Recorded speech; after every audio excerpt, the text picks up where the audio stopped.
तर ठाण्यामध्ये आरोग्य मंदिरावरून शिवसेना आणि भाजपा आमने सामने आल्याचं पाहायला मिळते। घाईघाईनं उद्घाटन करून केंद्र निधीची चेष्टा केलेली आहे। ठाणेकरांची फसवणूक केल्याचा भाजपचे आमदार संजय केळकरांनी आरोप केलाय। तर उद्घाटनाला बोलवलं नाही म्हणून राग आणि निधी आणण्यासाठी ताकद लागते, केळकरांना जमत नाही असं प्रत्युत्तर शिवसेनेच्या मालती पाटील यांनी दिलेलं आहे। कशा करता, कोणाची फसवणूक करता तुम्ही? ही फसवणूक संजय केळकरची नाही आहे, तुम्ही ठाणेकरांची गोरगरीब जनतेची फसवणूक करताय। आणि त्याच्यामुळे ही आरोग्य केंद्र बंद ठेवून सुद्धा तुम्ही भुलथापा मारताय की 43 आरोग्य मंदिरं चालू आहेत म्हणून त्याला मंदिर नाव देताय। तर महापालिकेने त्याच पद्धतीने त्याचं नियोजन केलं पाहिजे। जे कोणी हे घाईगर्दीमध्ये उद्घाटन करतायत ना, त्यांना माझा सवाल आहे की तुम्ही ही क्रूर चेष्टा जी आहे ती बंद करा लोकांची। मी सांगेल, केळकर साहेब हे आमदार आहेत, त्यांनी पण त्यांच्या इथे बरेच मला वाटतं अशा स्लम एरिया असतील, त्यांनी असा पर्दाफाश करून तिथे जाऊन अशा आरोग्य केंद्रावरती बोर्ड दाखवण्यापेक्षा त्यांच्या इथे स्लम एरिया असेल तर असे आरोग्य केंद्रासाठी निधी त्यांनी तिथे न्यावा आणि त्यांनी तो खेचून न्यायला पाहिजे। त्याच्यासाठी अभ्यास लागतो, त्याच्यासाठी अभ्यास करावा लागतो आणि त्याच्यासाठी निधी आणायला एक ताकद लागते आणि मला वाटतं विकास कामाची आवड लागते। फक्त कुठे कामं असेल, कुठे चुका असतील तिथे जाऊन बाईट देणं हे सगळ्यांना सहज आहे, पण प्रत्येक एरियात विकास कामं करणं हे सगळ्यांना जमत नाहीये आणि मला वाटतं त्यांना ते जमलं नसेल आणि त्यांनी ते इथेच बघितलं असेल आणि त्यांना असं वाटलं असेल कुठेतरी दाखवावं आणि मग एखादं भूमिपूजन करणं चुकीचं आहे का हा प्रश्न मी त्यांना विचारेन। तर भाजपा प्रवेशानंतर राजन पाटलांकडून राज्यमंत्री पदाचा दर्जा असलेल्या सहकार परिषदेच्या अध्यक्षपदाचा राजीनामा देण्यात आलाय। राजन पाटलांनी मुख्यमंत्री फडणवीसांकडे राजीनामा सुपूर्द केला। राष्ट्रवादी काँग्रेसमुळे मला सहकार परिषदेचं अध्यक्षपद मिळालं, त्यामुळे मी राजीनामा देतोय असं देखील राजन पाटील यांनी म्हटलेलं आहे। निष्ठेला किंमत नाही आहे, तिथं शिस्त राहिलेली नाही आहे, ज्यांना समाजामध्ये किंमत नाही अशा मंडळाला जर पक्ष मोठं करत असेल आणि ते जे काय सांगतायत त्याची म्हणजे सखोल चौकशी न करता निर्णय घेत असतील तर त्याचा सगळं दुर्दैव नाही, म्हणून करता आम्ही त्या पक्षाला सोडचिठ्ठी दिली। तर इथं युती करण्याची काय आवश्यकता नाहीये। आमच्या ताकदीवरच कदाचित दुसऱ्या लोकांची चिन्ह फुलतील, नाहीतर एकटं कमळ मोठ्या प्रमाणामध्ये फुललेलं तुम्हाला पाहायला मिळेल। तर लोकमान्य नगरच्या रहिवाशांना आदित्य ठाकरेंनी फोन केलेला होता। पुढच्या आठवड्यात आदित्य ठाकरे लोकमान्य नगरला भेट देणार आहे।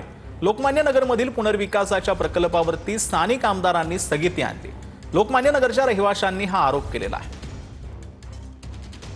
आमदार साहेब आणि मुख्यमंत्री साहेब देवेंद्र फडणवीस यांनी काही स्वतः अभ्यास न करता, आपण स्वतः गेलेला GR न बघता याला स्थगिती दिलेली आहे। आणि स्थगिती पण काय, तुम्ही जर बघितलं तर रासने साहेबांचं पत्र आहे, त्याच्यावर फक्त रिमार्क आहे की सदर पत्राप्रमाणे स्थगिती द्यावी आणि मुख्यमंत्री साहेबांनी त्यावर फक्त रिमार्क टाकला आणि कुठल्याही इमारतीला कायदेशीर कळवलेलं पण नाहीये। म्हणजे 2 बिल्डिंग 3 बिल्डिंग 4 बिल्डिंग मिळून असं सुंदर सगळ्यांची कामं सुरू होते, सगळ्यांचे विकसक नेमलेले होते, बिल्डर अगदी परफेक्ट आम्हाला सगळ्यांना गाईडलाईन करत होते।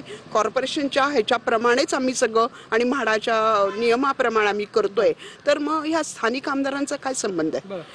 आमची वास्तू आहे, आमची वास्तू आम्ही कशी डेव्हलप करायची, कोणाला द्यायची हा आमचा अधिकार आहे आणि आमच्या अधिकारावरच त्यांनी गदाच आणली, ते हे चुकीचं आहे।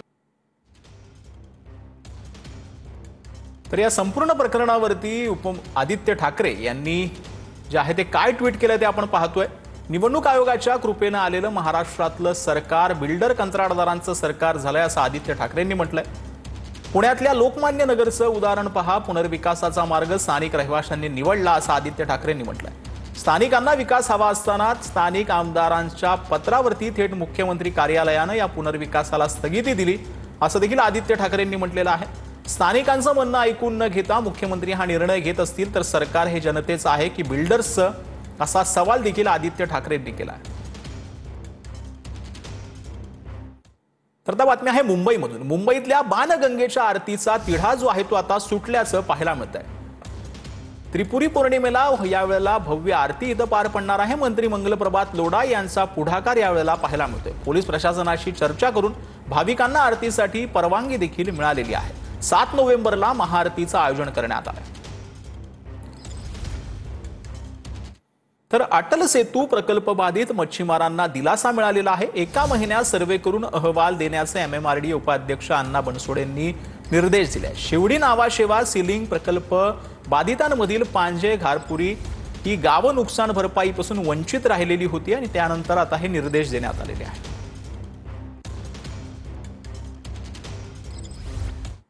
तर गँगस्टर निलेश घायवळ भूमाफियाही असल्याचं समोर आलंय। निलेश घायवळनं 3 वर्षात 58 एकर जमीन विकत घेतल्याचं समोर आलंय। निलेश घायवळनं स्वतःचं कुटुंबियांच्या नावावर जमिनी घेतल्याचं उघड झालेलं आहे। घायवळनं 2022 ते 2023 काळात जामखेड भागात वेगवेगळ्या 12 जणांकडून जमीन खरेदी केल्याची माहिती आता मिळालेली आहे। गुन्हेगारीतून मिळवलेला पैसा वैध ठरवण्यासाठी व्यवहार केल्याचा आरोप जो आहे तो करण्यात येतो।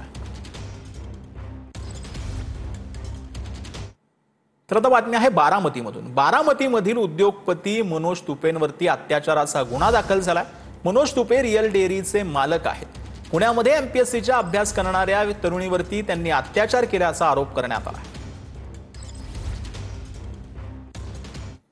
तर भाभा अणु संशोधन केंद्र बनावट वैज्ञानिक प्रकरणातील आरोपीला कोर्टामध्ये हजर करण्यात आले। दोघांचीही रिमांड संपत असल्याने दोघांना किल्ला कोर्टात हजर करण्यात आलं। एका आरोपीला न्यायालयीन कोठडी सुनावण्यात आली असून एकाला 1 नोव्हेंबर पर्यंत कोठडी जी आहे ती देण्यात आली आहे।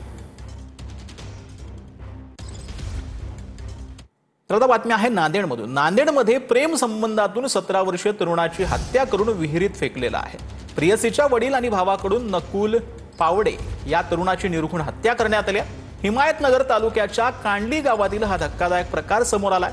तरुण बेपत्ता झाल्याची कुटुंबियांकडून तक्रार जी आहे ती करण्यात आली होती। तरुणाच्या वडिलांनी मुलीच्या वडील आणि भावावर संशय व्यक्त केला होता। पोलिसांनी या दोघांना ताब्यात घेऊन कसून चौकशी केल्यानंतर त्यांनी या हत्येची कबुली दिली आहे।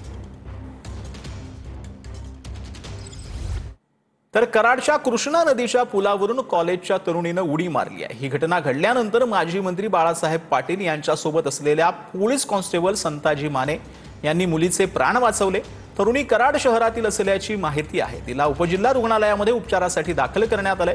तरुणीनं नदीपात्रामध्ये उडी का मारली याचं कारण अद्यापही अस्पष्ट आहे।